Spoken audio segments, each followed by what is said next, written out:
ఇకపై బెట్టింగ్ యాప్లను ప్రమోట్ చేయనున్నారు నటుడు Prakash Raj. Betting app promotion కేసులో ఈడీ ఎదుట హాజరయ్యారు నటుడు ప్రకాష్ రాజ్. దాదాపు 5 గంటల పాటు ప్రకాష్ రాజ్ను ఈడీ ప్రశ్నించింది.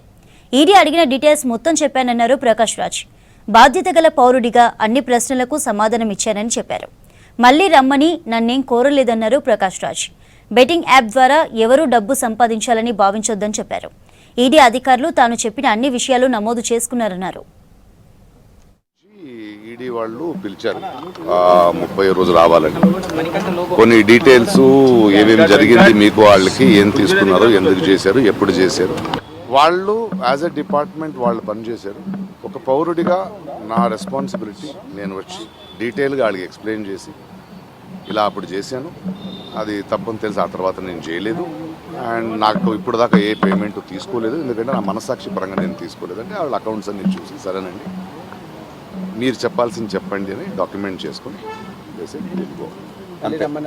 లేదు కదా నా దగ్గర ఎకనామికల్ ట్రాన్సాక్షన్ అదే చెప్పాను.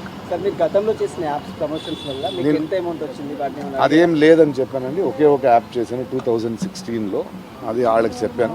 వాళ్ళు పని చేస్తున్నారు, వాళ్ళు ఎతుకుతున్నారు, వాళ్ళకి మనం కోఆపరేట్ చేయాల్సింది మన బాధ్యత. అందువల్ల వాళ్ళు చెప్పిన డేట్కి వచ్చి వాళ్ళకి కావాల్సింది ఇచ్చి చాలా మంది చనిపోతున్నారు. తర్వాత మాట్లాడుకున్నాం. Thank you.